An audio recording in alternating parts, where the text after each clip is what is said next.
Hey guys, welcome back. I'm Dr. B and this is Kelly D, and we are so glad you guys are here.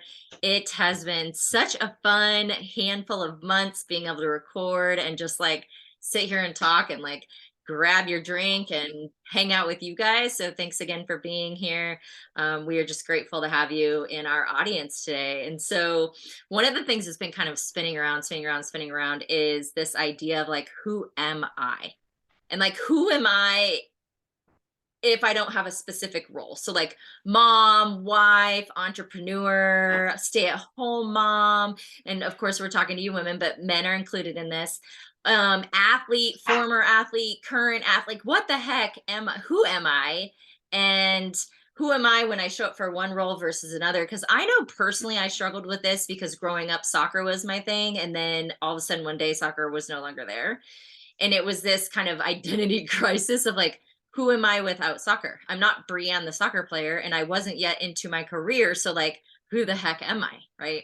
And Kelly has such a genius around this and such a beautiful way of like really kind of making our brains tickled a little bit and kind of think this through. And she's really helped me a lot to just figure out and rediscover like who I am and who I am in the roles that I am blessed to play. So I'm just gonna like straight up ask, like, Kelly, what the heck does it even mean to like who am I and like to identify with something outside of maybe a role?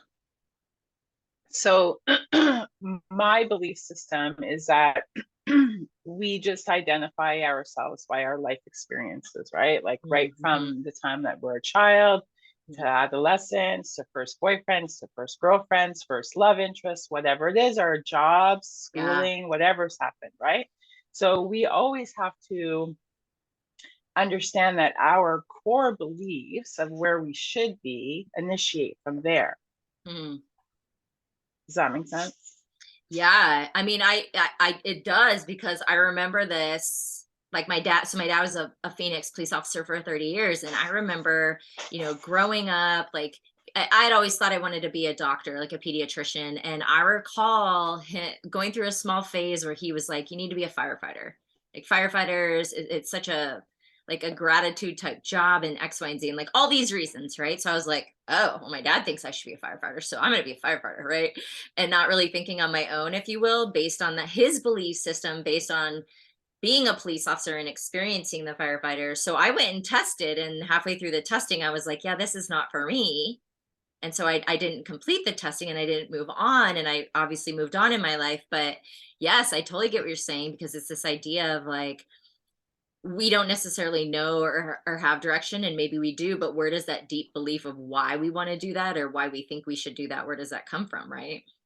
Yeah, and I mean, case in point, right there, like your dad, as my dad too had other plans for me, which did not happen. But Thank you, like, parents. We love you so much. but there again too, right? Like all their good intentions Absolutely. are for are for us, sorry, Yes, yes. but we incorporate their belief systems into our lives. It's an Hmm. unconscious thing, right? But they Yeah, do affect our decisions. of It course. affects our love interests, our Hmm. Hmm. relationships Hmm. across the board, right? Yeah, I in love interest too, like some of my early boyfriends that I had, if they weren't liked by my parents, which was a common theme, then it was, how does that affect my relationship with that human? How does that affect my own relationship with me? And like, what does this look like? And why don't they like him? And they haven't even, right? So all these like things. And so their beliefs or their input kind of shaped what, and especially living under their roof when I was under the age of 18, right? And wanting to give them respect and follow their rules, then I made some changes in some of my choices just simply based on their do's and don'ts, if you will. So I can see how that, like, Hmm. yeah. And but then how does that carry over? So now I'm 43 years old, and how do I stop wanting my parents' permission or anybody's, not just parents, but like, and not their permission per se, but how do I not continue to take on their beliefs and start to kind of create my own or own my own? Like, and what does that look like? And when do I do it? And how do I do it like with still loving and honoring them, you know? Yeah, so I mean, as we grow up, and I mean, I'm not speaking for everyone, I'm just speaking Yeah. from my own, my own personal experiences, right? I mean, there comes a time where you really have to let go, and you really have to think about like who, like really, like you said, who am I? Like, what do I Mm-hmm. like? What do I Mm-hmm. not like? What kind of Mm-hmm. people inspire me? Who doesn't inspire me? Who Mm-hmm. who makes me feel loved and appreciated? I like that. So when you start, like, So it's like depending on, reflecting, right? Like reflecting. exactly, Yeah. exactly. And so, like, in so just taking away the roles in our lives right now. So in certain areas in our lives, like, could be our business, could be our family, could be our Mm-hmm. relationships, could be money, right? Are we unhappy, or are we happy in them? Are Mm-hmm. we comfortable, or are we just content? What Mm-hmm. is it? Because we all want to feel passion, we all want to be inspired, we all want to have that, like, excitement to live, right? And we Mm-hmm. don't have it in all of our life areas. Yeah. And then it can So ebb it's, and flow too, right? Like you could have of thriving in one, course. and there's times where like it's like my home life is amazing, but the business I need to like create some change or reflect on what I need or don't need, right? And that can So go back and forth. Yeah. right. So in that case, like, say for instance, like your business, like for me right now, I'm rebranding, right? Hmm. So I because my mindset has shifted so much, right? I have to Hmm. renegotiate what my terms are for what I want, right? And we've Hmm. talked about this many, many times. Yeah. Is that so I've decided to rebrand myself because my belief systems have shifted Mm. and changed just from doing my own work, my own Yeah. spiritual growth, my own, my own mental development, right? My Hmm. own life experiences. So, Yeah.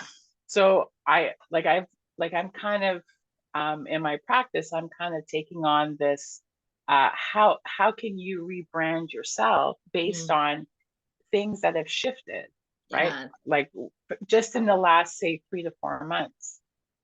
Hmm. So if you think about in your business or my business or whoever's business that is listening, right? What has shifted? Like, what choices have you made in your life Hmm. that has affected your business to make it not run the same as it was, say, 5 or 6 months ago? Hmm. Well, in your case, we both know you have quite a few things that have been shifting for the good, Hmm. right? So Yes. that's, things change, right? So Yeah. we can't always have like a plateau. Like for me, things started to plateau in my business, and I'm like, I'm doing the same thing. Everything was working before, but my Hmm. belief system started to change because I grew. Hmm. So Yeah. how can I rebrand everything? How can I Right. rebrand myself? How can I rebrand? In this case, we're talking about our business, but Right. Yeah, but ourselves too, right? Like if yeah, especially as your kids, if you're blessed to be a parent, like as your kids evolve in their journey, like mothering a 4-year-old is way different than mothering an 8-year-old. So I don't need to be the same mother per se. And how does that change? And what does that look like? And I've had some people tell me like, oh, well, I'm a yelling parent, but I don't want to be. Okay, well then let's change that, right? Like just because you've been that way doesn't mean that you have to continue that way if it doesn't feel good for you, right? yeah. But I think what I'm hearing you say too is being able to reflect is so important, and that reflection might be daily, it might be quarterly, where you really sit down and ask yourself some hard questions on what is different, where's the gap in the game, like what does this look like in any role, not just business, but like if I want Mm. to show up as a different mom than I have been, what can I change today that will help me do that?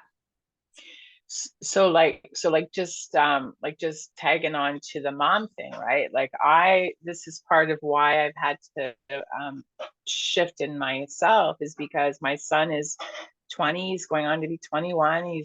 He's fiercely independent, which I admire, which I have taught him to be, right? Hmm. So this really affects my Speaking breath. of, he heard you. Wave.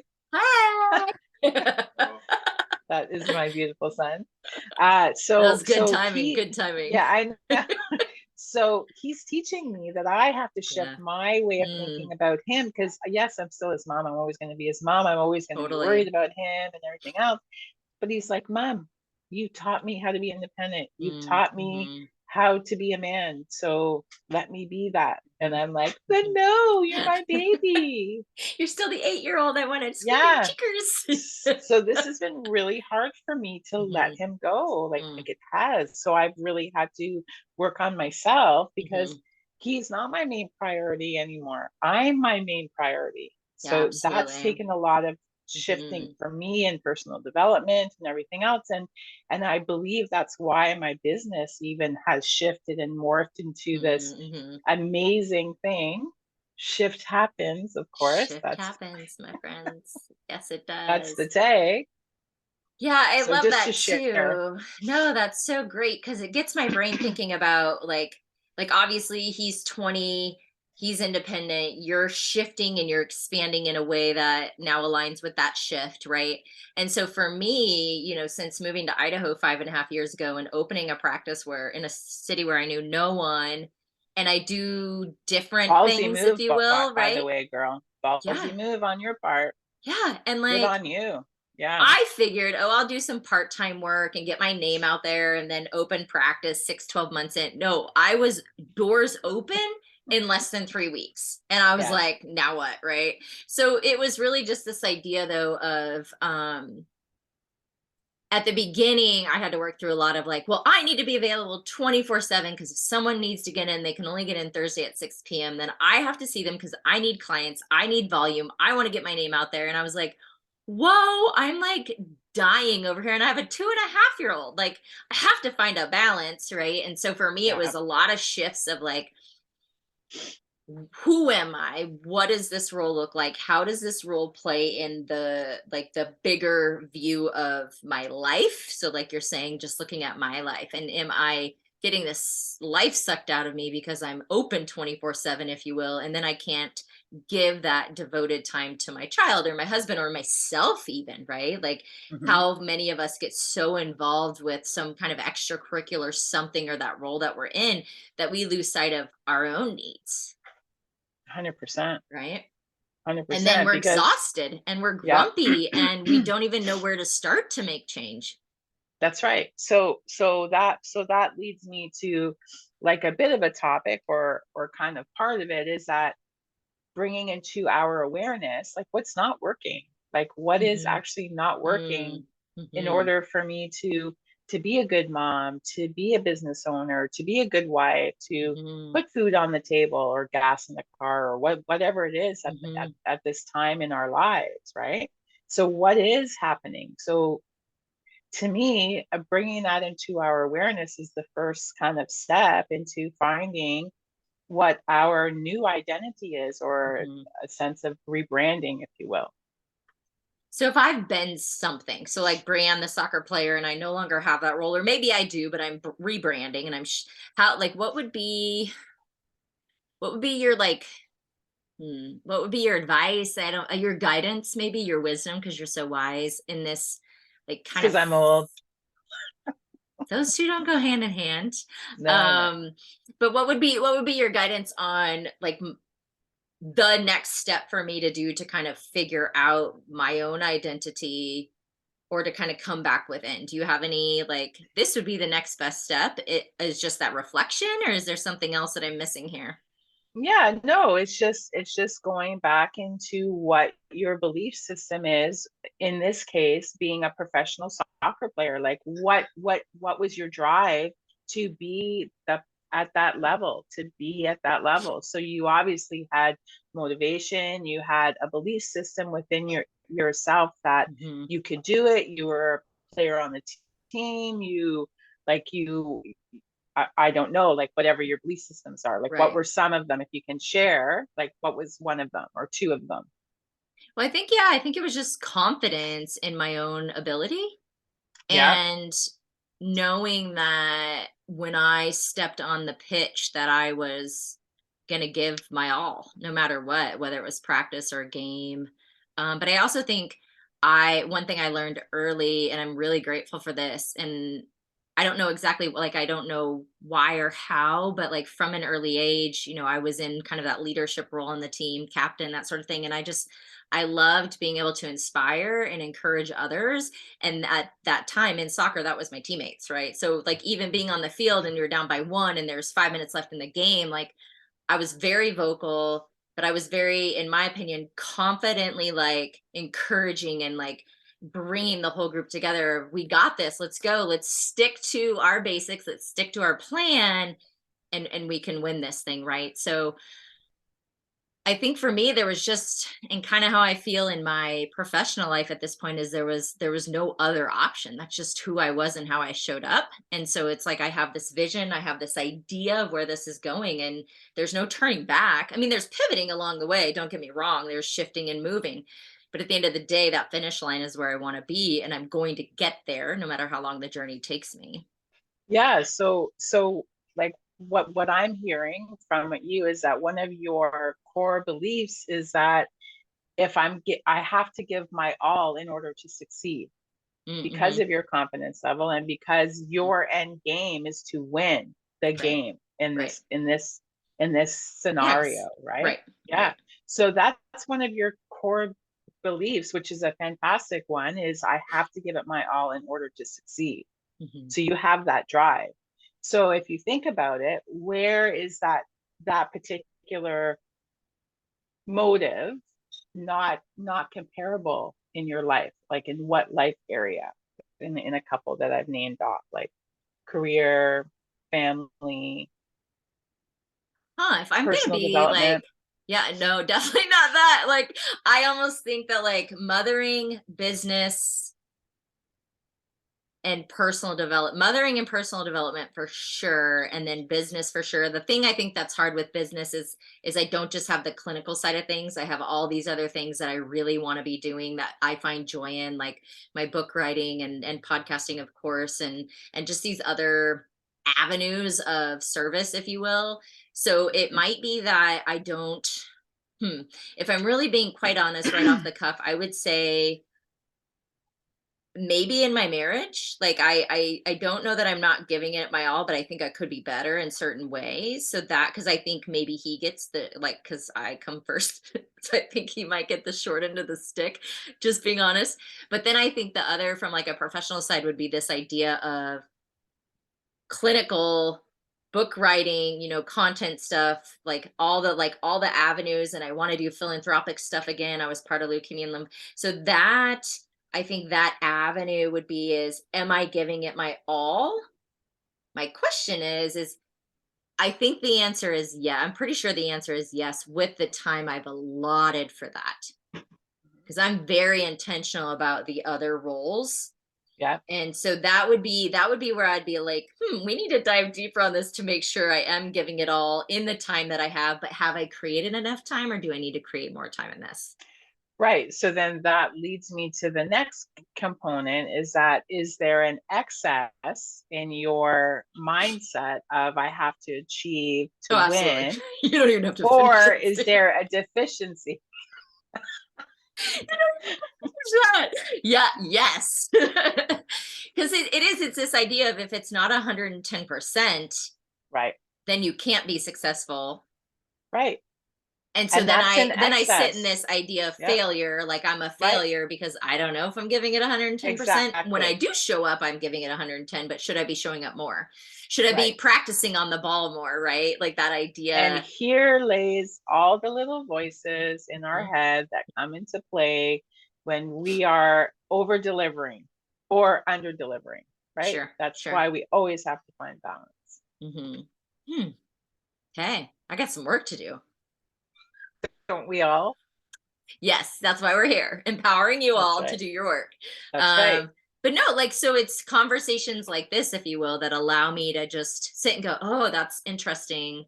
I hadn't really thought of it in that way, or hadn't been asked that question in that way. Let me just like sit with this and think about, is there is there something I should be changing, or is there something I should be doing that I'm not, or is there something I'm doing that I shouldn't be doing that's like taking time and energy off my plate, right? So I love this conversation because I can really kind of hash through it over the next day or two and just really realign. Yeah. and make shifts happen. Make shifts happen. So anything else before I feel like we're going to dive off this one pretty soon. We'll have more obviously for you guys coming I next think we week, should but leave it here to okay. just have that anticipation for the next round and see where we go from there. Anticipate. Okay, so you guys can start to just dig in. Like I just literally dug into my laundry right there for you. So there you have it. Sorry, honey, I love you. Okay. All right, guys. Well, we appreciate you being here as always. We love it. We love that you're here. So thank you so much. And we'll catch you on the flip side next week. So have a great Yeah. week. Okay. See Bye. ya.